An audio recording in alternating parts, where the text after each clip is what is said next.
Bismillahirrahmanirrahim. Assalamualaikum warahmatullahi wabarakatuh. Alhamdulillahi rabbil alamin, wassalatu wassalamu ala asyrafil anbiya wal mursalin sayyidina maulana Muhammad wa ala alihi wa sahbihi ajma'in. Qala subhanaka la ilma lana illa ma 'allamtana innaka antal alimul hakim wa la hawla wa la quwwata illa billahil aliyyil azim. Allahumma salli ala sayyidina Muhammad al-fatihi lima ughliq wal khatimi lima sabaq ناصر الحق بالحق والهادي إلى صراطك المستقيم صلى الله عليه وعلى آله وصحبه حق قدره ومقداره العظيم. بسم الله رب العظيم ورسول الكريم والملائكة المقربين. الصلاة والسلام عليك يا سيدي يا رسول الله خذ بيدي قالت سيلتي أدركني لا إله إلا الله وحده لا شريك له له الملك وله الحمد وهو على كل شيء قدير. أما بعد. Alhamdulillah, bersyukur kita kepada Allah Subhanahu Wa Taala kerana dapat untuk kita sambung kembali pembacaan kitab Syama'il Muhammadiyah susunan Imam At-Tirmizi rahimahullah taala, dan kita telah selesai 11 bab di dalam kitab ini, dan pada petang ini kita akan masuk pada bab yang ke-12 berkenaan dengan cincin Rasulullah sallallahu alaihi wasallam. Qala mu'allifu rahimahullah ta'ala wa nafa'ana bihi wa bi'ulumihi wa barakatihi fid daraini amin. Ma ja'a fi dhikri khatami Rasulillah sallallahu alaihi wasallam. Bab ini membentangkan hadis-hadis yang menceritakan sifat-sifat cincin yang dipakai oleh Nabi sallallahu alaihi wasallam. Kita masuk pada hadis yang ke-83, yakni cincin perak berbatu Habsyah. An Anas bin Malik radhiyallahu anhu qala kana khatamun nabiyyi sallallahu alaihi wasallam min wariqin wa kana fassuhu habasyian. Diriwayatkan daripada Anas bin Malik radhiyallahu anhu, beliau menceritakan cincin Nabi sallallahu alaihi wasallam dibuat daripada perak dan bahagian atasnya, yakni kepala cincin tersebut dari Habsyah. Jadinya hadis yang kita bacakan ini adalah nak ceritakan tentang cincin Nabi SAW ini diperbuat daripada perak, dan batu cincin tu yang berada di bahagian atas itu adalah batu daripada Habsyah, daripada negeri Habsyah. Kalimah al-fas, dalam ni ada fassuhu. Kalimah al-fas ni dalam hadis di atas bermaksud bahagian atas cincin, iaitu bermakna batu ataupun kepala cincin lah, tempat diletakkan batu dan sebagainya di bahagian atas tu, di mana pada bahagian itu biasanya orang mengukir nama pemiliknya ataupun perkataan-perkataan lain lah. Di bahagian atas ni sama ada orang letak batu ataupun orang ukir nama untuk nama pemilik kepada cincin tersebut lah. Jadinya maksud bahagian atasnya, yakni batunya dari Habsyah, ialah batu manik. Batu manik berwarna hitam bercampur putih, ataupun batu akik yang tempat galian kedua-dua jenis batu itu di Habsyah dan juga di Yaman. Jadinya di bahagian atas yang hadis ni ada menyebutkan cincin Nabi SAW diperbuat daripada perak, tu satu, dan bahagian atasnya dari Habsyah. Bahagian atasnya daripada Habsyah, ia menunjukkan ada dua. Sama ada ianya daripada batu manik, yang batu manik ni dia batu berwarna hitam lah, bercampur putih, ataupun batu akik yang tempat galian untuk kedua-dua batu ni, jenis batu ni ada di Habsyah dan juga di Yaman lah. Sebab itu digelarkan daripada Habsyah itu mungkin menunjukkan tempat daripada mana batu itu datang. Daripada mungkin tempat itu daripada Habsyah, maka diletakkanlah diletakkan dalam hadis ni bahagian atasnya dari Habsyah, menunjukkan batu itu sebenarnya daripada Habsyah. Itu yang pertama. Dan yang kedua, ada juga ulama yang berkata maksud hadis ialah warna batu itu seperti orang Habsyah, iaitu hitam. Dia ada dua lah, sama ada batu itu daripada Habsyah, ataupun ada ulama yang mengatakan maksud bahagian atas daripada Habsyah, yakni batunya daripada Habsyah itu menunjukkan warna batu itu adalah seperti orang-orang Habsyah, kulit orang Habsyah, yakni gelap, warna hitam. Itu antara yang ditafsirkanlah berkenaan dengan kefahaman berkenaan dengan hadis inilah. Jadi apa pengajaran yang boleh kita ambil? Walaupun ini menceritakan tentang cincin, tapi adalah pengajaran-pengajaran yang boleh kita ambil. Yang pertamanya, keharusan memakai cincin perak. Keharusan memakai cincin perak.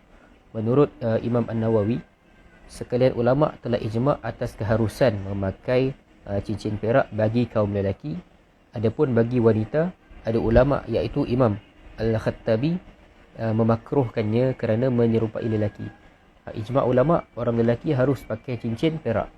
Tapi ada pandangan ulama yang bernama Imam Al-Khattabi ini dia kata makruh orang perempuan memakai cincin perak kerana menyerupai lelaki. Namun Imam An-Nawawi menegaskan bahawa pandangan Al-Khattabi ini adalah lemah kerana tidak bersandarkan sebarang dalil. Jadi Imam An-Nawawi kata pandangan Al-Khattabi ini lemahlah disebabkan tidak disandarkan kepada sebarang dalil. Hal yang benar ialah memakai cincin perak itu harus bagi wanita tanpa dimakruhkan. Itu. Jadinya bagi lelaki harus, dan juga bagi perempuan pun harus untuk memakai cincin perak. Menurut Imam Ibn Hajar, disunatkan memakai cincin perak asalkan jangan berlebihan mengikut nilaian uruf kebiasaan setempat si pemakainya. Kalau kata Imam Ibn Hajar pula, beliau kata sunat pakai cincin perak, tetapi jangan berlebihan mengikut inilah uruf setempat lah, kebiasaan setempat orang yang memakai cincin tu. Imam Al-Auza'i menetapkan had berlebihan atau pembaziran itu pada berat timbangan. Jadinya cincin perak tu tidak bolehlah dia punya berat tu tidak bolehlah berlebihan, ataupun dia punya bentuk-bentuknya tak bolehlah berlebihan. Berat timbangan dia tak boleh berlebihan 1 misqal, yakni jika lebih daripada berat tersebut baginya dikira berlebihan. Ini kata Imam Al-Auza'i lah, tak boleh lebih daripada 1 misqal. Kemungkinan pandangan itu adalah berdasarkan uruf pada zamannya, pada zaman Imam Al-Auza'i lah. Itu yang ketiganya, pengajaran yang kita boleh ambil adalah keharusan untuk menjadikan batu-batu yang cantik dan indah, seperti batu zamrud ke, batu akik ke, delima dan sebagainya. Kita buat batu tu, kita jadikan batu tu sebagai batu cincin. Jadinya haruslah untuk kita buat letakkan batu itu sebagai batu cincin untuk cincin yang kita buatlah, batu cincin. Jadi harus untuk kita lakukan. Okey, seterusnya kita masuk pada hadis yang ke-84 berkenaan dengan cincin mohor ataupun cop mohor Nabi sallallahu alaihi wasallam. An Ibnu Umar radhiyallahu anhuma anna Nabiyya sallallahu alaihi wasallam ittakhadha khataman min fiddatin fakana yakhtimu bihi wala yalbasuhu. Diriwayatkan daripada Ibnu Umar radhiyallahu anhuma, beliau menceritakan Nabi sallallahu alaihi wasallam telah menempa sebentuk cincin daripada perak, baginda menjadikannya sebagai cap mohor dan tidak memakainya. Jadinya hadis di atas ni nak bagi tahu dekat kita bahawa Nabi SAW ini ada sebentuk cincin yang ditempa khas untuk baginda Nabi itu, supaya dijadikan sebagai cop mohor.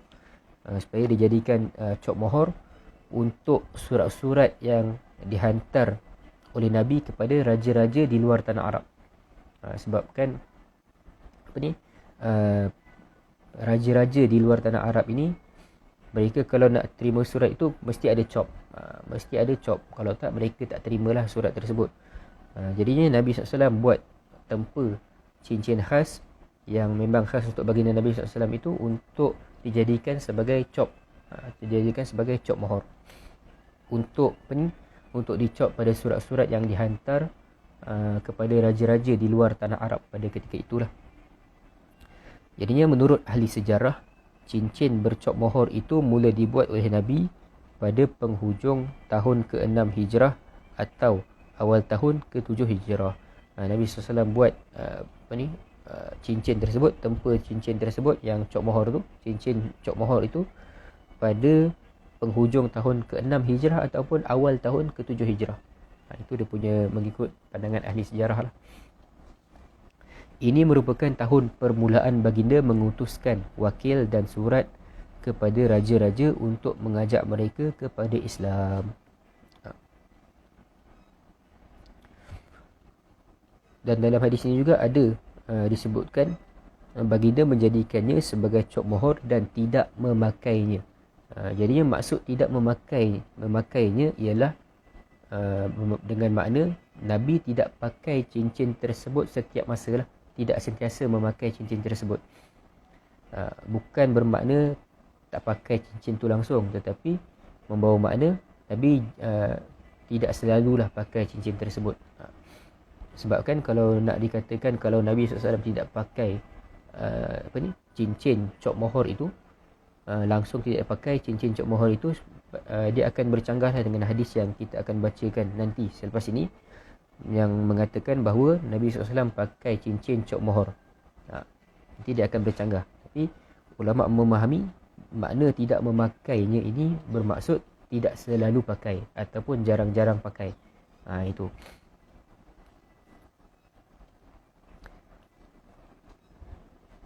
Dan hadis yang selepas ni dia akan ceritakanlah Nabi SAW ada memakai cincin yang bercop mohor di tangan kanan.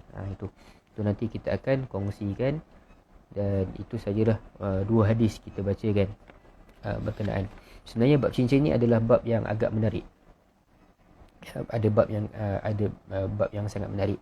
Kerana apa? Kerana Nabi SAW tempa khas cincin yang untuk dijadikan sebagai cop mohor, untuk dicop pada surat-surat yang dihantarkan kepada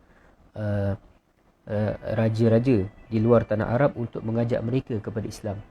Itu nak ajak mereka kepada Islam, Nabi utuskan surat dan surat itu akan dicop dengan cop mohor Nabi SAW yang diperbuat daripada cincin tu, cincin cop mohor tu, dan dihantar surat itu, diutuskan surat-surat itu kepada raja-raja di luar tanah Arab. Ini sebenarnya agak menarik bab ini, nanti kita akan ulaskanlah apa kaitan kenapa Nabi SAW buat cincin khas, cop mohor khas. Yang cincin cop mohor khas ini untuk dijadikan sebagai